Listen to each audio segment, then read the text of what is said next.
दोस्तों, पृथ्वी पर मानव की उत्पत्ति प्लीस्टोसीन युग के आरंभ से मानी गई है। अधिकांश विद्वानों के मतानुसार आज से लाखों वर्ष पूर्व प्राइमेट्स के रूप में मानव की उत्पत्ति हुई। पहले ये नर वानर वृक्षों पर रहते थे, लेकिन समय के साथ ये नर वानर वृक्षों से उतरकर अपने पिछले पैरों पर चलने लगे और पृथ्वी के धरातल को ही अपना निवास स्थान बना लिया। आरंभ में आदि मानव खाना बदोश जीवन जीते थे, मतलब भोजन और आश्रय की तलाश में एक स्थान से दूसरे स्थान झुंड बनाकर घूमते थे।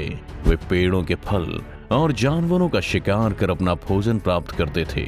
जब एक जगह के फल और जानवरों को खाकर वो खत्म कर देते थे तो अन्य स्थान की तलाश करते थे।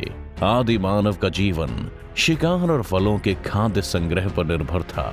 खाद्य संग्रह करने के कारण ये काल खाद्य संग्रहालय काल के रूप में भी जाना जाता है।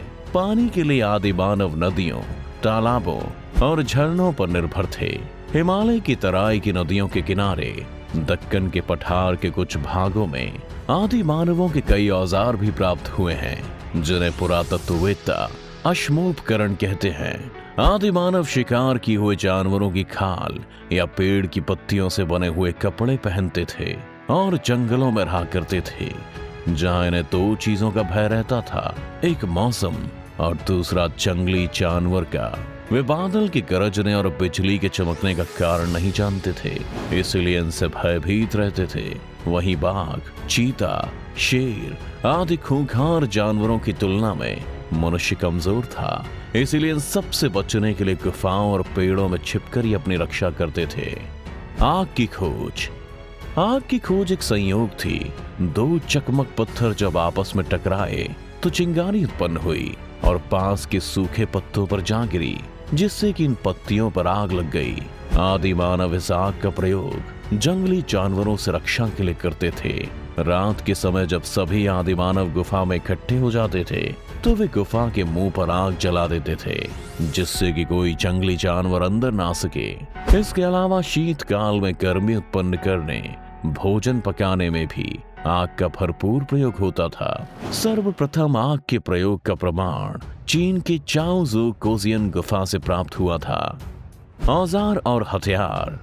आदि मानव पत्थर के बने अपरिष्कृत औजारों का उपयोग करता था। पत्थर के बने अपरिष्कृत औजारों का प्रयोग करने के कारण ये काल पुरा पाषाण, मध्य पाषाण और नव पाषाण युग के नाम से भी जाना जाता है।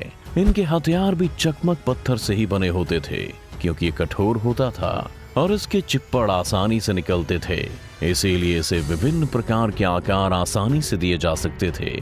इसके अलावा भी कई अन्य प्रकार के पत्थर और जानवरों की हड्डियों से भी औजार और हथियार बनाए जाते थे। उस समय पत्थर की मुट्ठी में आ सकने वाले टुकड़ों से हथौड़े, कुल्हाड़ियां और बसूले आदि बनाए जाते थे। औजारों के उपयोग से आदि मानव को बड़ा लाभ हुआ। इनसे वो पेड़ों की टहनियां काटने, जमीन खोदने, जानवरों को मारने और लकड़ी और पत्थर को मन चाहे आकार में ढालने में समर्थ हुआ। आदि मानव के जीवन का विकास पार्ट 2 में देखें।